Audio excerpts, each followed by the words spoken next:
Reka nongere ngusuhuze nkwifurize kugira ibihe byiza mwene data ukundwa n'Imana aho uri hose Imana ikumpera umugisha kandi ukomeze unogerwe n'ibiganiro dukomeje kugenda tukugezaho. Ni iby'agaciro gakomeye kukugira uri inshuti y'akadasohoka. Ni wowe boss wacu no tugezaho amakuru atandukanye akomeje kugenda avugwa ku butaka bwa Leta Repubulika ya Demokarasi ya Kongo. Wowe wakanze sabone ukaba wa mbere ku makuru tugenda tukugezaho, nyagasana kumpera umugisha. Nawe utarabikora icyo nicyo gihe kugira ngo kandi sabone twagura umuryango mugari, ubundi tujye tubagezaho updates zitandukanye ku mutekano, diplomasi ndetse na politike. Share nyinshi mu nshuti zanyu no mu magurupe kugira ngo ibiganiro byacu bikomeze bitere imbere kandi namwe mukomeze mukurikirana updates zitandukanye n'ubundi ku murongo y'urugamba. Turi ku igenekerezo ry'itariki ya 7 z'ukwezi kwa gatatu 2026. Tugarutse mu mirongo y'urugamba aho FARDC ikomeje kugana imbere, ndetse aka kanya bivugwa ko yafashe uduce twinshi two mu bice bitandukanye byo muri Mwenga muri Kivu y'Amajyepfo. Ni imirwano ikomeye. Iyi mirwano kandi ikomeje kuza nyuma y'uko bimwe mu bitangazamakuru bitandukanye byanditse bivuga ko ingabo za leta, ingabo z'umutwe wa M23 ndetse n'abafatanyabikorwa babo bari basabwa guhagarika ino mirwano. Gusa M23 yabaye ya mbere mu kwidekarara ivuga ko ino mirwano idashobora kuyihagarika. Ibi byatumye rero umwiryane ukomeza hagati y'impande zombi, ariho muri aka kanya bimwe mu bitangazamakuru yabyandika ndetse n'ibivuga byemeza ko ino mirwano itazigera irangira, nubwo ibihugu mpatsi ibihugu bikomeje kugaragaza ko byifuza ko ino ntambara irangira. Gusa benshi bavuga ko ari bya nyirarureshwa kuko babivuga ariko kugira ngo babishyire mu bikorwa bikaba ikibazo. Ibyo byatumye twegera bamwe mu baturage batuye mu bice bitandukanye biri kuriramo imirwano bo muri Menembwe ndetse na Sake, tutibagiwe teritwari ya Masisi ndetse na mu bice bitandukanye bya Rutshuru. Bamwe mu baturage bo muri Kisangani nabo bagize icyo bandika ndetse bavuga byinshi bitandukanye ku bikomeje kubera ku butaka bwa Leta Repubulika Iharanira Demokarasi ya Kongo. Amakuru adushikaho muri iki gitondo yemeza ko imirwano ikomeje kubera ku butaka bwa Leta Repubulika Iharanira Demokarasi ya Kongo ikomeje gusiga inkomere zikomeye ku ruhande rw'umutwe wa M23. Gusa bavuca umugani ngo ntawe usangira n'udakoramo. Hari bamwe mu basirikare bakomeye ku ruhande rwa leta nabo bamaze guhitanwa. Gusa ingabo za Leta Repubulika ya Demokarasi ya Kongo, Patrick Muyaya amaze kunyomoza amakuru avuga ko abasirikare bapfuye ku ruhande rw'ingabo za FARDC ari 2, naho ku ruhande rwa M23 bagera kuri 200. Ibi abitangaje ku rubuga rwe rwa X nyuma y'uko ingabo za FARDC zimaze kwigarura agace ka Mwenga gaherereye mu majyepfo. Ibi rero bigashyira akaga gakomeye ku nyeshyamba z'umutwe wa M23 zamaze kwidekara zikavuga ko zidateze namba kuzemera inzira y'ibiganiro. Nyaboneka ndagusaba like ndetse na sabone kugira ngo tubane. Ibi Patrick Muyaya abitangaje nyuma y'amakuru yavugwaga ko ingabo z'umutwe wa M23 arizo zigaruriye agace ka Mwenga gaherereye mu Kivu y'Amajyepfo, ariko aka kanya ingabo za leta zikaba zimaze kunyomoza amakuru zikavuga ko uduce twinshi two muri Mwenga twamaze kwigarura n'ingabo za leta, ndetse zikaba zamaze kugaragaza amafoto zifotoreyemo. Ibi ni ibikorwa byatumye M23 bayifata nk'inyagihuha.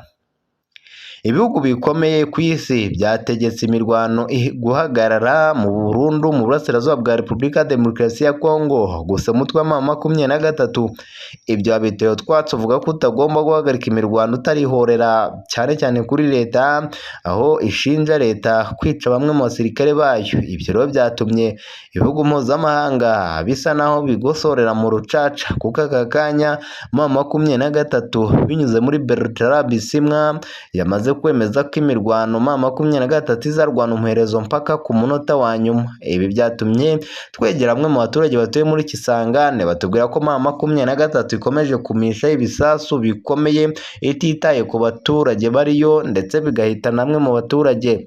Umwe mu baturage twaganiye yatubwiye ko ubuzima bwabo buri kujya mu kaga, ndetse bashinja M23 kutumvikana na leta kugira ngo bahagarike ino mirwano, kuko biragenda bishyira akaga gakomeye ku banyekongo, ndetse bigashyira akaga gakomeye ku nyeshyamba z'umutwe wa M23 kuko nazo ziri gutakaza bimwe mu bice bitandukanye, ndetse bigatakaza n'abasirikare b'ingenzi. Ibi bije nyuma y'amakuru yagiye agaragara mu bice bitandukanye byo muri teritwari ya Masisi, aho benshi bavugaga ko hakenewe icyo twakwita ingamba zihamye zo gushaka uburyo amahoro n'umutekano byagaruka mu burasirazuba bwa Leta Repubulika Iharanira Demokarasi ya Kongo, ariko M23 igasa naho ibitera ishoti. Nyemerera mbere y'uko duhamagara mugenzi wacu ku murongo wa telefone, dore ko ku munsi wese atigeze agaragara kubera kurwara, ariko aka kanya akaba yagarutse. Nyemerera tugaruke kuri iyi nkuru ivuga ko M23 yahuye n'uruva gusenya mu bice bitandukanye byo muri teritwari ya Mwenga. Amakuru aturuka mu burasirazuba bwa Repubulika ya Demokarasi ya Kongo aravuga ko ihuriro rya Alliance Forever du Congo M23 nyuma y'uko ryari ryigaruriye uduce duherereye muri teritwari ya Mwenga mu ntara ya Kivu y'Amajyepfo, nyuma y'imirwano ikomeye yayihuje n'ingabo za Repubulika ya Demokarasi ya Kongo FARDC zifatanyije n'ingabo z'u Burundi, umutwe wa Wazalendo ndetse na FDLR bigaruriye aka gace ka Mwenga. Bari kubyina intsinzi muri iki gitondo, aho mu masaha y'urukerera saa 9 M23 yaguye muri gakoco ikomeye, ikaza gusiga bamwe mu basirikare bayo bari kurirayo kwarika. Bivugwa ko FARDC yakiriye abasirikare bagera kuri 200 baturutse ku ruhande rw'umutwe wa M23. Ibi bikaba ikimenyetso simusiga kigaragaza ko ingabo za M23 nizitamanika amaboko barashira umwe kuri umwe. Aya makuru agaragaza ko M23 ngo yari yafashe utu duce twa Marundi na Katara duherereye mu nkengero cyangwa se mu nkengero zatwo two ku muhanda ugana mu gace ka Buyinyi, kamwe mu duce rero tugize teritwari ya Mwenga. Iyi mirwano yabaye nyuma y'uko ingabo za M23 zishubije nyuma ingabo za leta ya Kinshasa n'abambari bazo zari zimaze iminsi zigenzura utu duce, ndetse ngo basubira inyuma abasirikare ba FARDC, noneho bajya kwisharija baza baje bigarura tuno duce. Ubu M23 iri kurirayo kwarika ndetse no gutakaza utu duce tw'ingenzi kuri bo. Amakuru yizewe aturuka mu baturage ndetse no mu bagenzura iby'umutekano mu karere avuga ko imirwano yakomeje no kuri uyu wa gatatu no kuri wa gatanu tariki ya 6 z'ukwezi kwa 3 2026, aho ingabo za FARDC zifatanyije n'imitwe ya Wazalendo na FDLR zikomeje guhangana n'ingabo za M23 mu nkengero za Buyinyi. Aka gace rero kakaba kari mu maboko y'ingabo za leta nk'uko bitangazwa na bimwe mu bitangazamakuru ndetse n'imboni zacu dukesha no makuru. Utu duce twafashwe ahanini dutuwemo n'abaturage bo mu bwoko bw'Abashi batuye mu misozi iherereye mu majyepfo ashyira mu burengerazuba bw'umujyi wa Bukavu.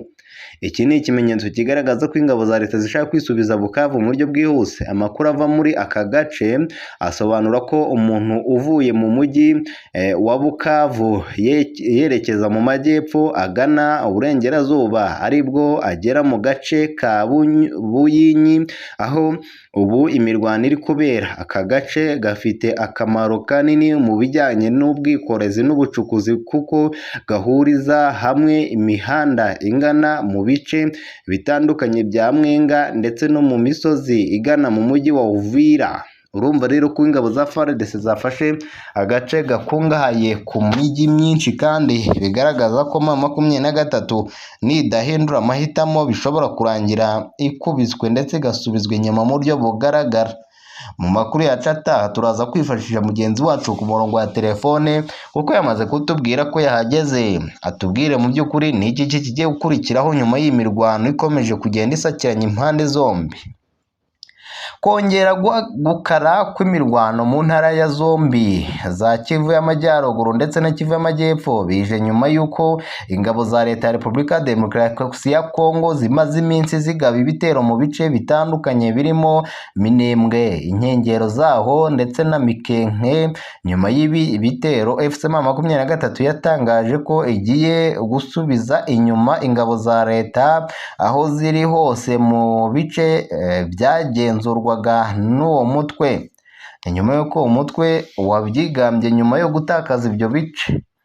Ni muri uru rwego rero hagati cyangwa se hatangiye ibikorwa by'imirwano bigamije kwigarurira ibice bishya haba muri Kivu y'Amajyepfo ndetse na Kivu y'Amajyaruguru.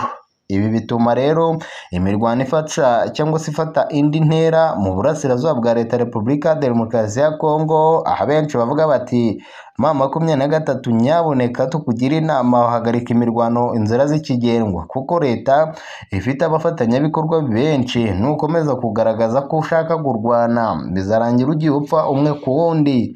Basaba rero ingabo za M23 guhagarika imirwano kuko byatanga amahoro arambye no gushaka icyatuma benshi bakomeza kugenda ibintu birushaho kugenda biba bibi cyane ku butaka bwa Leta ya Repubulika Iharanira Demokarasi ya Kongo, bishobora no gutuma amakimbirane akomeza kugenda ibintu birushaho kuba bibi kuruta uko benshi babitekereza. Ibyo byose rero tugenda tubigarukaho mu buryo burambuye ku bikomeje n'ubundi kugenda bivugwa ku butaka bwa Leta ya Repubulika Iharanira Demokarasi ya Kongo, dore ko hari byinshi bigaruka ku ntambara n'ubundi, aho M23 ikomeje gutakaza umwe kuri umwe ku bikomeje kugenda bibera kuri ubu butaka bwa Leta ya Repubulika Iharanira Demokarasi ya Kongo. Abantu bibaza bati ese intambara izarangira gute? Ibyo byose tubiteze kubireba, dutegereje kureba uko bizarangira. Icyo ngusaba ni sabone kugira ngo dukomeze tubane muri update zitandukanye. Wibuke kandi kazogera ka mbere. Tugiye kugaruka mu bice bitandukanye n'undi bikomeje kuberamo imirwano, ndetse n'ibihugu mpuzamahanga icyo byatangaje kuri iyi mirwano ikomeje kuba mu burasirazuba bwa Leta ya Repubulika ya Demokarasi ya Kongo, ndetse n'iby'ibihugu mpuzamahanga byatangaje kuri iyi mirwano, byose mugiye kubikurikirana hano.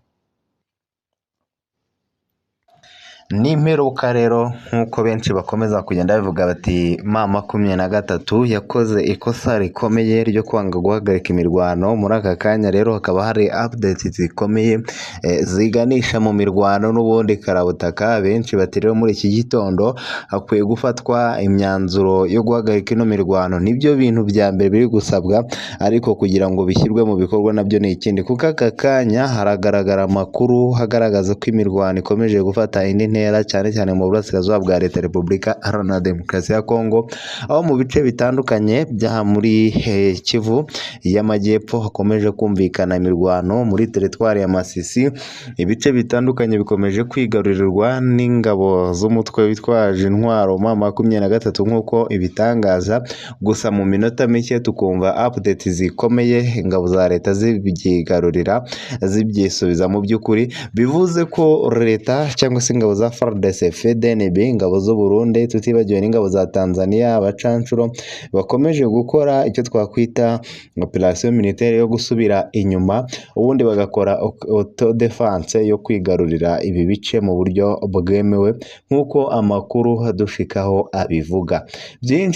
Benshi bakomeje kugenda batangaza cyane cyane kuri iyi mirwano ikomeje kubera ku butaka bwa Leta ya Repubulika ya Demokarasi ya Kongo. Benshi bemeza ko ibitero bikomeye byongeye kubura cyane cyane mu bice bitandukanye bya teritwari ya Masisi, byatumye abaturage benshi bahunga berekeza mu bindi bice byegereye Uvira, hari kurindwa ingabo z'u Burundi ndetse n'ingabo za FARDC, tutibagiwe na MONUSCO yatangaje ko igiye kujya muri Uvira kurinda, ariko benshi bavuga ko MONUSCO nta kintu imaze ku butaka bwa Leta ya Repubulika Iharanira Demokarasi ya Kongo, byose babishyira ku maboko y'ingabo z'u Burundi. Tuvugana aka kanya kakaba kari kugenzurwa rero n'ingabo z'u Burundi, yakaba ari intsinzi ikomeye cyane kuri izi ngabo, bigaha icyo twakwita motivasiyo ikomeye cyane ingabo za leta, kugira ingabo bumvikana kandi bafatanya mu rugamba rwo gukomeza gutanga umusada wo kubaka ibyari byaragizwe mbere no muri aka kanya. Amakuru kandi aremeza ko imirwano ikomeje kubera mu burasirazuba bwa Repubulika ya Demokarasi ya Kongo ikomeje guteza ibibazo bikomeye. Intambara rero bikomeje kugaragara ko itazigera irangira mu buryo abantu benshi batekereza. Ni nyuma y'uko benshi bavuga bati Mwenga, Kivu y'Amajyepfo, ingabo za M23 zatakaje ibice bitandukanye bikaba byamaze kwigarurirwa n'ingabo za leta ya FARDC, nk'uko tubikesha zimwe mu mboni zacu ziherereye muri ibi bice. ni nyuma y'imirwano n'ubundi yongeye kugarukwaho na bimwe mu bitangazamakuru bitandukanye iby'isi n'amahanga bikomeje kugaragaza ko ingabo za M23 ngo zitanga ubutumwa zivuga ko ziri gutsindwa uru rugamba. Ni nyuma y'uko umutwe wa M23 watangaje ko utewe impungenge n'ibikorwa by'ingabo za Repubulika ya Demokarasi ya Kongo FARDC birimo kurasa ibisasu no gukoresha indege zitagira abapilote zizwi nka drone mu bice bituwe n'abaturage mu mujyi wa Kisangani no mu nkengero zawo. Uyu mutwe uvuga ko ibi bikorwa bishobora gushyira ubuzima bw'abaturage mu kaga ndetse bikabangamira imbaraga zishyirwa mu gushaka igisubizo kirambye cy'umutekano mu burasirazuba bwa Kongo. Mu itangazo ryashyizwe ahagaragara n'abayobozi ba M23 bavuze ko nyuma y'uko ubutegetsi bw'i Kinshasa bushojweho ibiganiro n'impande zitandukanye ku bibazo by'umutekano, ingabo za leta zakoresheje ibikorwa bya gisirikare birimo kurasa ibisasu biremereye cyane cyane ngo mu bice bituwe cyane n'abaturage, ndetse hakaba n'ikoreshwa rya drone mu buryo butita ku mutekano w'abasivile. Uwo mutwe kandi uvuga ko ibikorwa byabereye cyane cyane mu nkengero z'umujyi wa Kisangani, aho ibice bimwe byakoreshejwe mu gutegura ibikorwa byo kurasa ibisasu n'ibitero bya drone bishobora guteza ibyago ku baturage batuye hafi yaho ibikorwa biri kubera. Umuvugizi wungirije wa M23 ushinzwe ibya politike Diregiteri Oscar Barinda yavuze ko amakuru bafite agaragaza ibikorwa bikomeye ingabo za leta zakoze mu gutegura ibitero by'indege zidafite abapilote cyane cyane byabereye mu kigo cya gisirikare giherereye hafi y'ikibuga cy'indege cya Bangkok i Kisangani. Yagize ati amakuru dufite agaragaza ko ingabo za leta ziri gukoresha ibice byo mu nkengero z'umujyi wa Kisangani mu gutegura ibikorwa byo kohereza drone n'ibisasu bishobora kugwa mu baturage. Ibi ni ibintu biteye impungenge kuko bishobora gushyira mu kaga ubuzima bw'abasivile.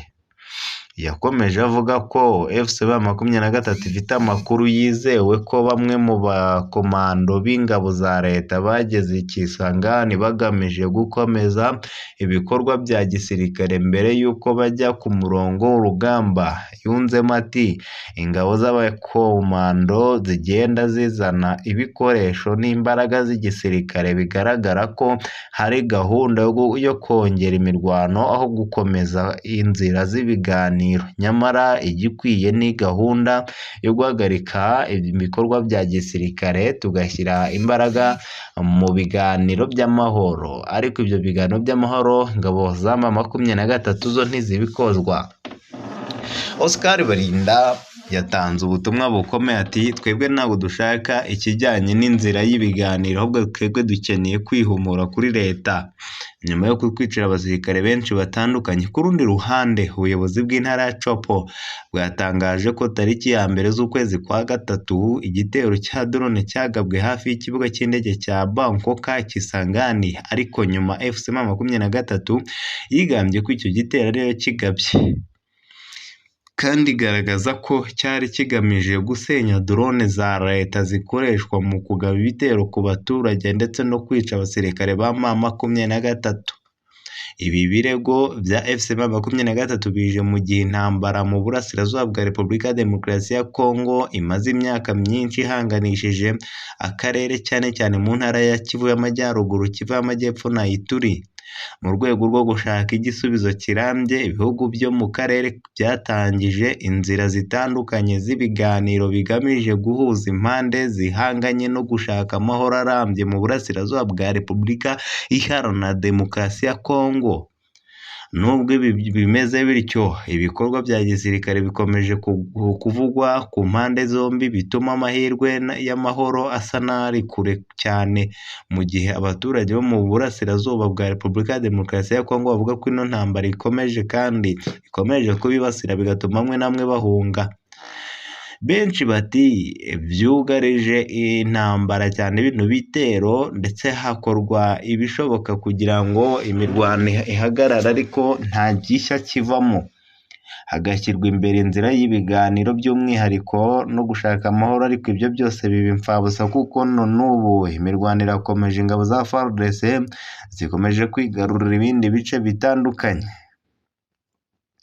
Benshi bati ese imirwano izarangira gute? Mu by'ukuri cyane cyane kubikomeje kuvugwa cyane cyane muri ibi bice bitandukanye bya Leta Repubulika ya Demokarasi ya Kongo, ni nyuma y'uko isi n'amahanga bakomeje kwerekana ko uwitwa Felix Antoine Tshisekedi ibyo yatekerezaga byo kugira ngo agire amahoro n'umutekano akomeje kubigeraho nk'uko bitangazwa n'imwe mu bitangazamakuru. Amakuru dukesha bbc.com itangaza amakuru avuga ko ingabo z'u Burundi zifatanyije n'ingabo za leta bakomeje kwigarurira ibice bitandukanye byo muri teritwari ya Fizi ndetse na teritwari ya Masisi, tutibagiwe na Minembwe. Ibi rero biteza ikibazo gikomeye n'umwiryane ku mpande zombi.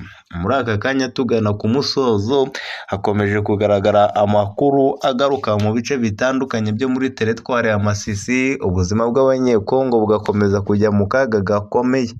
Leta Zunze Ubumwe za Amerika zatunze agatoki umutwe wa M23 bawushinja kuba ariwo nyirabayazana ibibazo byose biri kugaragara ku butaka bwa Leta Repubulika ya Demokarasi ya Kongo, basaba rero izi nyeshyamba z'umutwe wa M23 kuva mu bice bitandukanye byaha. Ese kuko bizashoboka ko umutwe wa M23 ushobora kwemera kurekura ukaba wava muri ibi bice? Ibyo byose nibyo buri muntu wese yibaza. Ndagira ngo ngushimire, by'umwihariko ngusaba sabone, like, comment kugira ngo dukomeze tubane mu makuru ya buri munsi, tugaruka n'ubundi kubikomeje kuvugwa ku butaka bwa Leta Repubulika ya Demokarasi ya Kongo. Kuba ukurikiranye amakuru yacu ni iby'agaciro gakomeye, ndetse dukomeza kugusaba ubufasha bwo gukomeza gukanda sabone, twagura imiryango migari, cyane cyane umuryango mugari w'icano yacu kandi yanyu, nica nibageza update zitandukanye.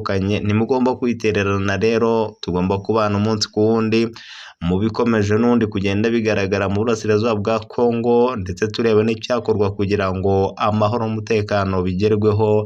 Ndabashimiye kandi mbifuriza kunogerwa n'ubundi n'ibiganiro dukomeje kugenda tubagezaho. Amakuru yacu nakagaruka, Nyagasani akomeza abampera umugisha. Hasta la vista.